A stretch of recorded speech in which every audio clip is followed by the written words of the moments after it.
Assalamualaikum Ustaz.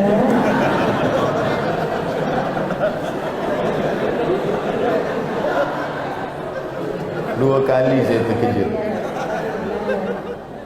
Okey. Assalamualaikum warahmatullahi wabarakatuh Ustaz. Waalaikumsalam. Abdul Somad, saya Syida. Saya nak tanya dengan puas, bagaimana caranya untuk kami sekarang artis wanita yang selalunya berhias, maksudnya makeup ketika keluar dan bekerja, menjaga wuduk. Bolehkah kami berwuduk sebelum makeup? Kami lakukan untuk menjaga solat agar tidak tertinggal waktu solat. Kadang-kadang kami keluar, kami terpaksa solat qada. Kadang-kadang 2-3 solat qada disebabkan kerja. Terima kasih Ustaz. Ya. Nabi mengqadha pada perang Khandaq. Dia qadha dari zuhur, asar, maghrib, isya, malam dia qadha. Sebab menghadapi Ahzab. Ahzab itu yang dihadapinya Yahudi, munafik, kafir, musyrik. Itu yang dihadapi. Yahudi, munafik, kafir, musyrik. 4 golongan yang dihadapi baru dia qadha. Rupa-rupanya sekarang ada pula yang qadha sebab menghadapi kamera. Maka tak sampai kepada tingkat ini daruratnya. Jangan qadha. Solat ni jangan selampau dimudah-mudahkan. Basyiru, beri kabar gembira. Wala tunaffiru, jangan buat orang lari dari Islam. Yassiru, beri kemudahan. Wala tu'assiru, jangan persulit, jangan persusah Islam. Tapi jangan pula terlampau memudah-mudahkan. Sikit-sikit qada, sikit-sikit jama'. Sekarang banyak orang terlampau mudahkan. Pengantin baru duduk jama'. Artis nak syuting qada. Yang boleh jama' takdim tanpa qasar, jama' takhir tanpa qasar ni doktor, operation. Dia operation dari pukul 12 hingga pukul 5. Operation panjang. Itu boleh jamak takhir sebab daruratnya tinggi, mati. Bila dia sedang operation solat, sebut dia cakap, tunggu kejap ya, aku nak sembahyang, mati. Maka dia jamak, tapi tetap tak ada qasar sebab tak ada safar. Safar baru boleh qasar 2 rakaat. Tak ada safar tetap jamak takhir. Darurat tingkat tinggi. Atau orang yang cuci darah. Ini 5 jam. 5 jam darah ni keluar lalu masuk balik. Itu 5 jam, tak boleh bergerak. Atau kemo. Darurat tinggi. Adapun syuting tak masuk dalam darurat tinggi. Maka mesti sembahyang bersama-sama. Artis lelaki sembahyang, artis perempuan bersembahyang, kameramen sembahyang. Sembahyang bersama supaya datang barakah. Saya dah sampaikan.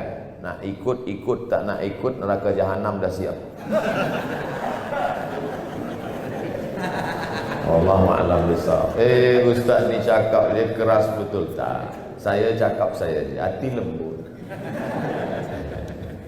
Mudah-mudahan rezeki berkah. Yang kita cari ni apa?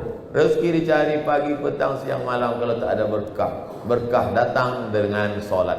Tapi tanya juga pada Tok Mufti, tanya juga pada profesor-profesor. Jangan cakap Abdul Somad sahaja, mungkin mereka lebih alim, lebih banyak kitab mereka. Itulah yang saya tahu. Wallahu a'lam bishawab.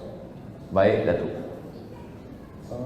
Assalamualaikum Ustaz. Waalaikumsalam. Terima kasih banyak atas tazkirah yang santai tetapi bagus. Saya dah mengikuti Ustaz 12 Ustaz. Masya Allah.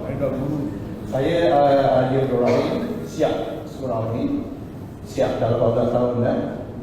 Jadi sebenarnya saya bukan pertanyaan tetapi nak berkongsi dan ada kaitannya dengan pertanyaan puas tadi bagi Aziz.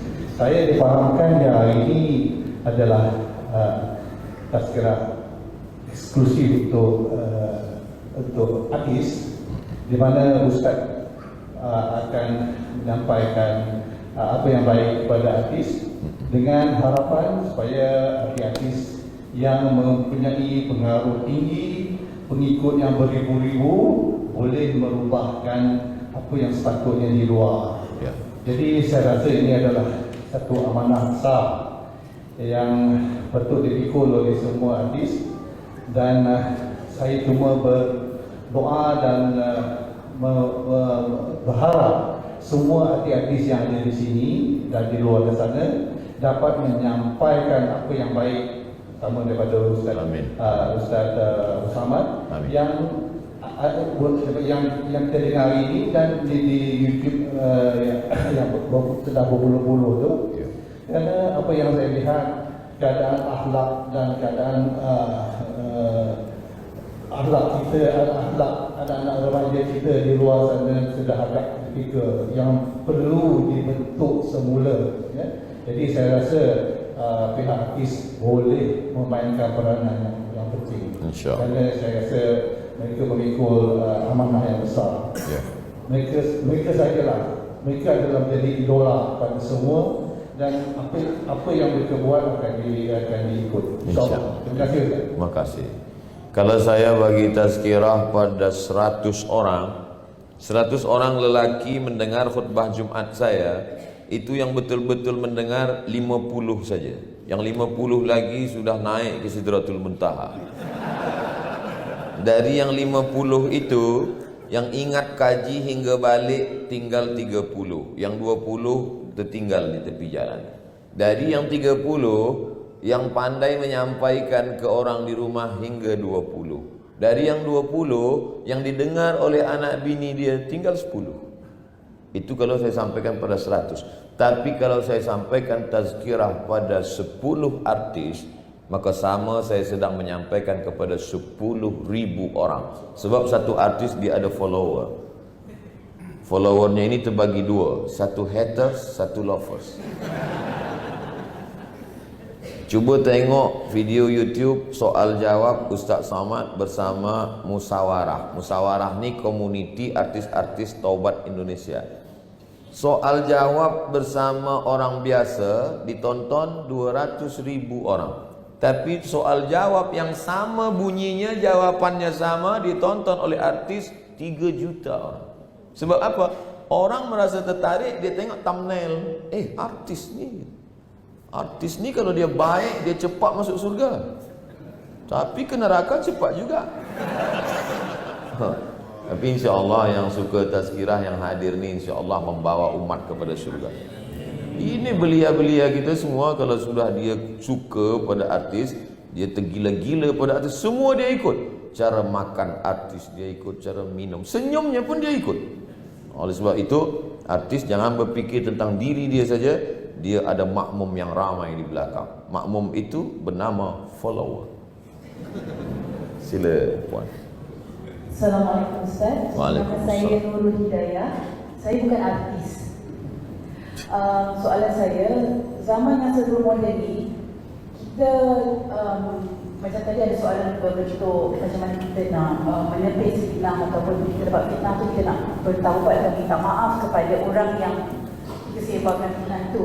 Tapi pada pandangan saya sekarang ni kita kekurangan adab dalam menegur seseorang, Ustaz. Jadi soalan saya, pada pandangan Ustaz sendiri, adab untuk menegur seseorang itu macam mana Ustaz? Utama sekali adab untuk menegur pemimpin, dan pemimpin sendiri untuk menegur orang-orang yang di bawah tu. Adab tu topiknya adalah adab Ustaz. Sebab saya rasa kita sekarang ni kekurangan adab. Sekian Ustaz. Kawan-kawan, satu soalan daripada saudara saya sebelah kanan saya. Lepas tu habisnya Q&A. Kawan-kawan, last daripada saudara saya sebelah kanan. Lepas kita habis Q&A. Oh, ada lagi soalan? Saya jawab. Datanglah seorang lelaki mencaci maki Khalifah Harun Ar-Rasyid.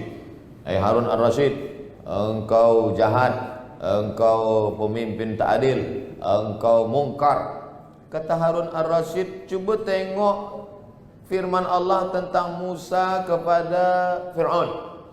Wa qula lahu qawlan layyina. Wahai Fir'aun, wahai Musa, bercakaplah engkau kepada Fir'aun dengan qawlan layyina, bahasa yang lembut.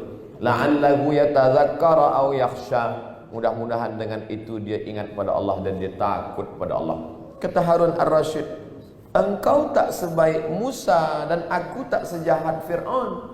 Kenapa cakap engkau lebih kasar daripada Musa dan lebih menyakitkan daripada ucapan Musa kepada Fir'aun? engkau tak sebaik Musa dan aku tak sejahat Fir'aun.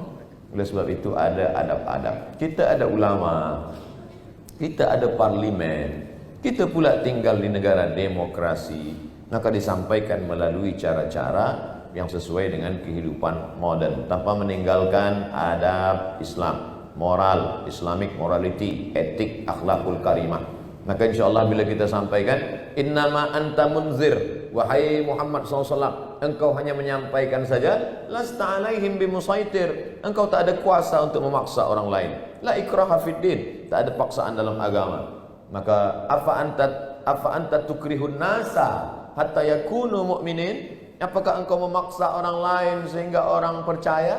Nabi Muhammad SAW pun tiada daya untuk memaksa. Kita hanya jelaskan, qulil haqqa min rabbik, sampaikan yang hak itu dari Allah. Faman syaa'a falyu'min wa man syaa'a falyakfur. Siapa yang hendak ikut, siapa yang tak hendak tak ikut.